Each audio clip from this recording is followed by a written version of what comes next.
1 વર્ષ પૂરો થયો, બીજો ઉનાળો શરૂ થયો એ ઘરમાં રહેવા આવ્યા પછી, તો બીજો ઉનાળો શરૂ થયા પછી એ ઝાડમાં જે ફળ ગયા વર્ષે મળ્યો હતો એ ફળ આ વખતે ના આવ્યો. રાહ જોઈ કે કદાચ પાછા 30 સિઝન હોય, થોડો ટાઈમ કાઢ્યો પણ એ ઝાડમાંથી આંબાનો ફળ ફરી મળ્યો નહીં. એ સિઝન ચાલી ગઈ, ફરીને વરસ શરૂ થયો, ફરી સિઝન આવી, પણ એ આંબાના ઝાડમાંથી બીજા વર્ષે પણ ફળ મળ્યો નહીં. તો કોક મિત્રની એણે સલાહ લીધી કે આ શું કારણ છે કે પહેલા વર્ષે અમને આ ઝાડમાંથી આંબાના ફળ મળતા હતા અને 2 વર્ષથી સિઝન આવે છે તે છતાં પણ આંબાના ફળ મળતા નથી.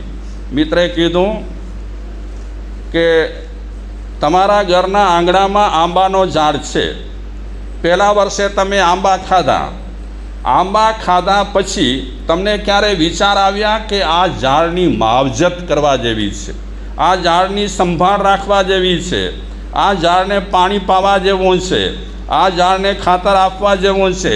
તમે ક્યારે આવું કર્યું કે ના રે? અમે તો જ્યારે ફળ મળ્યા ત્યારે ખાધાને વખાણ કર્યા. તો મિત્રે સલાહ આપી કે સરસ મજાનો ક્યારો બનાવો, ખાતર આપો, પાણી સમય પર પાવો, ફરી જ્યારે સિઝન આવશે ત્યારે ચોક્કસ આંબાના ઝાડમાંથી તમને આંબાના કેરી ફળ મળશે. તો ફરી એ મિત્રે એ રીતે કર્યું, ક્યારો બનાવ્યો સરસ મજાનો, પાણી પાયું, ખાતર આપ્યું, સમય પર સંભાળ રાખે છે આંબાની. તો ફરી જ્યારે સિઝન આવી ત્યારે એ સિઝનમાં ફરીને આંબો ફળ્યો, ખૂબ ફળ મળ્યા. ભાઈ રાજી થયા, મિત્રને શાબાશી આપી કે તમારી સલાહથી આ કાર્ય કર્યું તો ફરીને આંબો ફળ્યો છે. આ વાત રૂપક જેવી છે. અગર આપણને બાવળિયાના કાંટા ન ખપતા હોય તો શું કરવું પડે? બાવળિયાના કાંટા ન ખપતા હોય તો તમે ઊંઘમાં બોલો છો. બાવળિયાના કાંટા ન ખપતા હોય ને તો બાવળિયાને જળ મૂળથી ઉખેડીને ફેંકી દેવો પડે. અને જો આંબાના ફળ ખપતા હોય તો આંબાના ફળ ઝાડની શું કરવી પડે? માવજત કરવી પડે. વગર માવજતે ક્યારે પણ ફળ મળતા નથી, સંભાળ રાખ્યા વગર ક્યારે ફળ મળતા નથી. આ રૂપક સમજવા જેવું છે. જે બાવળિયા વાવ્યા હતા એના કાંટા ઉગવા આવ્યા છે, એ અંગે અંગ ભોકાયા છે. એ બધી કર્મની માયા છે. દુઃખ આવે મનવા ત્યારે રોવું શા માટે? જે વાવ્યું છે તે ઉગવાનો એનો શોખ શા માટે? બાવળિયાને આપણે ઉછેર્યા હોય તો બાવળિયામાંથી આંબાના ફળ મળે? ન મળે. બાવળિયા ઉછેર્યા હોય તો આપણને કાંટા સિવાય કાંઈ ન મળે. જો ભાઈએ એ સલાહ ના આપી કે બાવળિયાને ક્યારો બનાવ, બાવળિયાને ખાતર આપ, બાવળિયાને પાણી પા, એવી સલાહ ન આપી, કારણ કે એ બાવળિયામાંથી કાંઈ સારું તો મળતું ન હતું, કાંટા મળતા હતા. તો અશુભ કર્મ હોય, આપણા ખરાબ કર્મ રહેલા હોય તો એ ખરાબ કર્મમાંથી શું મળવાનું? એક કથાકાર કહે છે કે કર્મ છે ને 2 પ્રકારના છે, એક કુશળ કર્મ અને એક અકુશળ કર્મ. કુશળ કર્મ એટલે શુભ કર્મ, અકુશળ કર્મ એટલે અશુભ કર્મ. માણસ જો અકુશળ કર્મ કરે અને સારાની આશા રાખે તો એને સારું ક્યારે પણ ન મળે. માણસ કુશળ કર્મ કરે તો એને સારું મળે. એક કર્મ છે એ કંસ જેવા છે અને બીજા કર્મ છે કૃષ્ણ જેવા રહેલા છે. કંસ જેવા કર્મ કરવા કે કૃષ્ણ જેવા કર્મ કરવા એ માણસ પર નિર્ભર છે. કંસ જેવા જો કર્મ કરશે તો એ પ્રમાણે એને ફળ મળશે, અને કૃષ્ણ જેવા કર્મ કરશે તો એને તે પ્રકારે ફળ મળશે. તો બાવળિયા વાવ્યા પછી ક્યારે પણ આંબા મળી શકતા નથી. પ્રવીણ દેસાઈનો એક સરસ મજાનો ગીત અવારનવાર તમે મમરાવતા હો છો, બોલતા હો છો, ગાતા હો છો. કર્મો મુજને એવા, કર્મો કરેલા મુજને નડે છે, હૈયું મારું હિબકા ભરે છે, મરવું છે તો મરાતું નથી અને જીવવું છે પણ જીવાતું નથી, કર્મો એવા મેં કર્યા છે. એવી ઘણી વખત કર્મનો ઉદય આવતો હોય ને, માણસને મરવાનું મન થાય ને તોય મરી ન શકે. અને એવા ક્યારેક કર્મનો ઉદય થાય અને સારી રીતે એને જીવવાનું મન થાય તો પણ કર્મ એવા રહેલા હોય છે કે માણસને સુખેથી જીવવાય ન દે અને સુખેથી મરવાય ન દે. એટલે બાવળિયા જેવા જો માણસ કર્મ બાંધે તો એને કાંટા ભોંકાય એના સિવાય બીજું ન મળે. પણ માણસ આંબાના ઝાડ જેવા જો કર્મ કરે તો એને મીઠા મધુરા સુંદર મજાના સ્વાદિષ્ટ ફળ મળે. એટલે મહાપુરુષો આપણને બધાને સમજાવે છે કે કર્મ છે, કાળા કર્મ કરશો તો તમને ફળ પણ તે રીતે મળશે, અને સુંદર તમે કર્મ કરશો તો તમને ફળ તે રીતે મળશે. આ તો ગણિત પરાપૂર્વથી ચાલ્યું આવે છે, આજકાલનો હિસાબ નથી. આપણા જૈન ધર્મમાં કર્મ બાબતમાં ઘણી બધી વાતો કરેલી છે. લગભગ 10થી 15 એવા ગ્રંથ અને આગમો રહેલા છે કે જેમાં કર્મ વિશે એટલી સૂક્ષ્મ બારીકાઈથી વાતો કરેલી છે, વાત ન પૂછો. પણ સામાન્ય રીતે તારવણી કરી અને હું વાત કરવા માગું છું. કર્મ છે એ 3 પ્રકારે થાય છે. એક ક્રિયમાણ કર્મ, એક સંચિત કર્મ, એક પ્રારબ્ધ કર્મ. આ 3 પ્રકારના કર્મ બતાવ્યા છે. ક્રિયમાણ કર્મ, આપણે જન્મ્યા છીએ, હમણાં જેટલું આયુષ્ય મળ્યું છે તેટલું આપણે જીવીશું. જ્યારે જન્મ થયો અને જીવીશું ત્યાં સુધી કર્મ તો બંધાતા રહેતા હોય છે, ભોગવાતા પણ રહેતા હોય છે.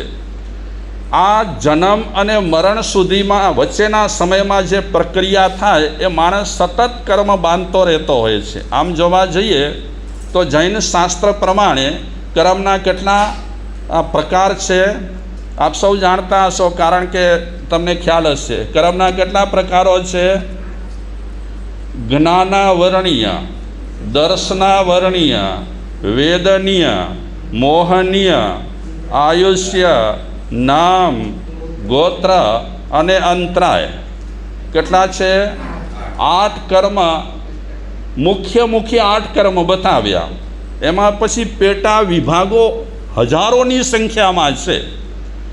જ્યારે આપણે કર્મ બાંધીએ છીએ, ભાગ્યશાળીઓ, મારી કે તમારી એક પણ ક્ષણ એવી જતું નથી કે જે ક્ષણે આપણે કર્મ બાંધ્યા ન હોય. લગાતાર કર્મ બાંધવાનું તો કામ ચાલુ જ પડ્યું છે, સિવાય કે આપણે 8 કર્મમાંથી એક જ કર્મ એક જ વખત બાંધીએ છીએ. બાકીના જે 7 કર્મ રહેલા છે, સવારથી લઈ કરી રાત સુધી જે તે પ્રવૃત્તિઓ કરીએ છીએ, એ બધી પ્રવૃત્તિઓ ડિવાઈડ થઈ જાય. એક કર્મમાં એ ડિવાઈડ થઈ જાય. આપણે જે રીતે પ્રવૃત્તિ કરી હોય, જે રીતે આપણે વિચાર્યું હોય, જે રીતે આપણે કાર્ય કર્યું હોય તે રીતે ડિવાઈડ થાય. કર્મ છે ને એ શરમ ન રાખે. પછી મહાવીર ભગવાન હોય કે કોઈ પણ મુનિ સાધુ રહેલા હોય કે કોઈ પણ સાધ્વીજી કે કોઈ પણ ગ્રસ્થ રહેલા હોય, કર્મને કોઈ દી શરમ ન આવે.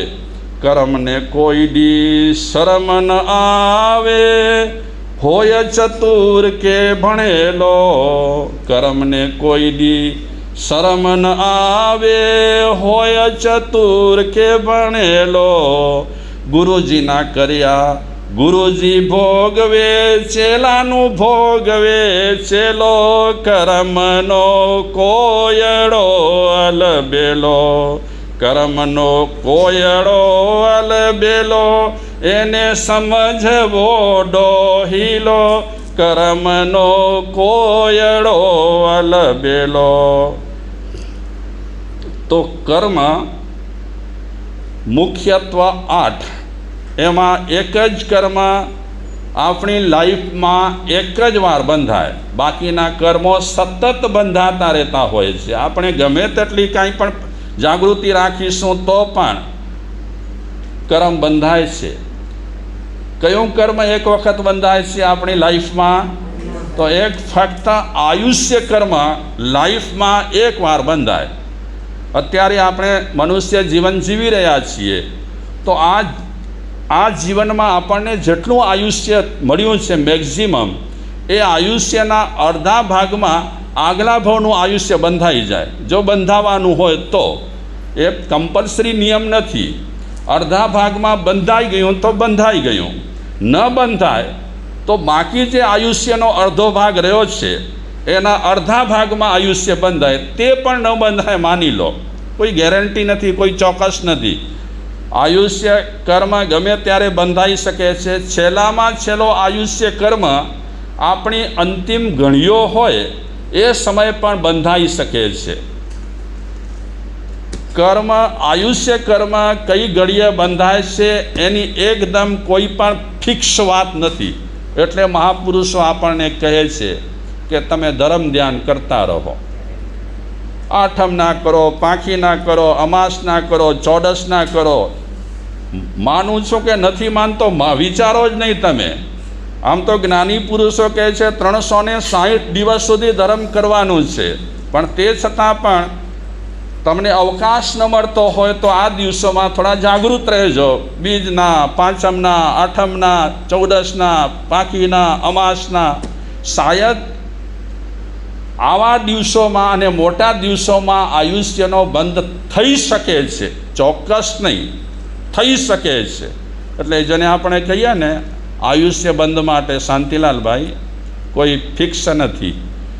બાકીના જે કર્મ રહેલા છે, કેટલા છે? બાકીના 7 કર્મ રહેલા છે. એ 7 કર્મ તો આપણે બધા પ્રતિ પડે બાંધી રહ્યા છીએ. એમાં વળી 2 ભાગ પડે. આ પ્રતિ પડે જે 7 કર્મ બંધાય છે એમાં એક શુભ કર્મ થાય અને બીજા અશુભ કર્મ થાય. આપણે સારા કર્મ કરતા હોઈએ તો શુભ કર્મ બંધાય, આપણે ખરાબ કામ કરતા હોઈએ તો અશુભ કર્મ બંધાય.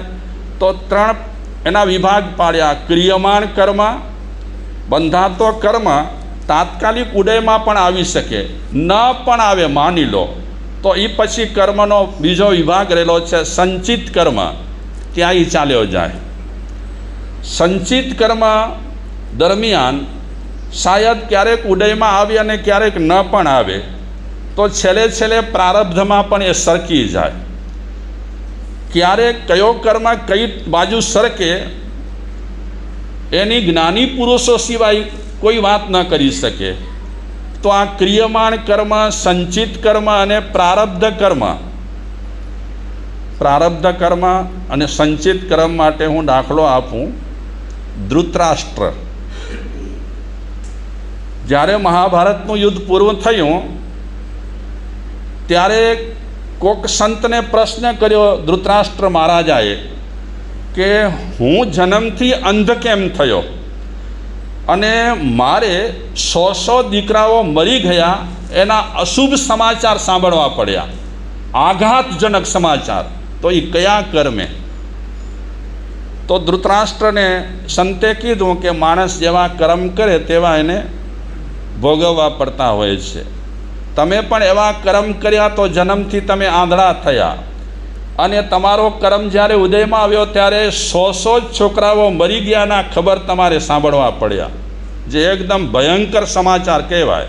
એનું કારણ બતાવે છે મહાત્મા કે તમે પારધી હતા અને શિકાર કરવા માટે નીકળ્યા. જંગલમાં છો, તમે શિકાર કરી રહ્યા છો. શિકાર કરતાં કરતાં તમારી નજર એક હરણ પર ગઈ. તમે સરસંધાન કર્યું, તીર તૈયાર કર્યું મારવા માટે. તેટલા સમયમાં પેલો જે મૃગ હતો, હરણ હતો, એ ક્યાંક ઝાડીઓમાં ઘૂસી ગયો. તમે ત્યાં સુધી પહોંચ્યા જ્યાં કને હરણ છુપાયો હતો, પણ હરણ તો ક્યાંનો ક્યાં નીકળી ગયો હશે. તમારા મન એમ કે આ ઝાડીમાં જ હરણ છે. એટલી ગટાટોપ ઝાડી હતી કે તમે એ ઝાડીને આગ લગાડી. આજે પણ ઘણા લોકો ખેતરોમાં શું લગાડે? આગ લગાડે. આપણે ત્યાં ગુજરાતમાં સિસ્ટમ શાયદ ઓછી છે. અન્ય ઠેકાણે અમે જોયું તો આખા ખેતરો બાળી નાખે, મહેનત ઓછી કરવા માટે.